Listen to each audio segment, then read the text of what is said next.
쉽게 풀어보는 20대 총선 시간입니다. 서동철 기자 나와 있습니다. 안녕하십니까? 네, 안녕하세요. 네, 후보 등록도 마감이 됐고 선거일도 20일이 채 남지 않았죠. 오늘은 어떤 소식 준비하셨나요? 네, 이번 20대 총선은 4월 13일 본 선거 날과 선거 5일 전인 4월 8일과 9일 할 수 있는 사전투표일 등 모두 3일 동안 투표가 가능한데요. 투표날 금지되거나 주의해야 할 사항 등을 정리해봤습니다. 먼저 투표소 출입 제한인데요. 투표를 하려는 선거인과 투표 사무원 등의 선거 관계인을 제외하고는 누구도 투표소에 들어갈 수 없습니다. 즉 투표할 의사가 없다면 투표소에 들어가서는 안 된다는 뜻이겠죠. 다음은 소란운동 금지인데요. 투표소 안이나 투표소로부터 100m 안에서 소란한 운동, 특정 정당이나 후보자의 지지, 반대 목소리 등을 할 수가 없습니다. 이 경우 처음엔 선관위 관계자로부터 제지를 받게 되고요.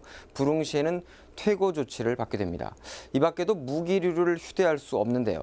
경찰 공무원이나 경찰관서장을 제외하고는 누구든 흉기, 폭발물 등 위험한 물건을 휴대할 수 없습니다.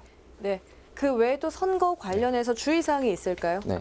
앞서 말씀드린 것은 투표소 질서와 관련된 주의사항이라고 말씀을 드릴 수 있고요. 네. 이번에는 직접적인 이 투표 행위와 관련된 주의사항을 좀 전해드릴까 합니다. 또 사전투표에서 주의해야 할 것도 함께 전해드리겠습니다. 이 내용은 박선화 기자가 정리했습니다. 네, 우선 투표를 방해할 목적으로 투표에 필요한 신분 증명서를 맡기게 하거나 이를 인수하는 행위를 해서는 안 됩니다. 다음으로는 투표소에서 정당한 사유 없이 투표에 간섭하는 행위도 금지되는데요. 이와 함께 누구든 특정 정당이나 후보자에게 투표를 권유하는 행위를 해서도 안 됩니다. 본인이 기표한 투표지를 공개하는 등 투표에 영향을 미치는 행위를 할 수 없습니다. 기표를 끝낸 투표지를 촬영하는 행위도 금지됩니다. 투표 인증을 하기 위해서 사진을 찍는 경우가 발생하고 있는데 엄연한 금지사항입니다. 언급해드린 내용 위반 시에는 3년 이하의 징역에 처해지게 됩니다. 사전투표 시엔 알아두어야 할 사항이 있는데요. 바로 주소지와 다른 곳에서 투표를 하게 되는 관내 선거인의 경우입니다. 이때는 신분증명서로 본인 확인을 하고 투표용지 2장을 받는 것은 같지만 주소 라벨이 부착된 회송용 봉투를 받게 된다는 점이 조금 다릅니다. 결국 선거인은 투표용지에 기표 후 바로 투표함에 넣는 것이 아니라 이 회송용 봉투에 용지를 넣고 봉한 후에 이것을 투표함에 넣어야 합니다. 그렇군요. 선거와 관련된 주의사항들 정말 많습니다.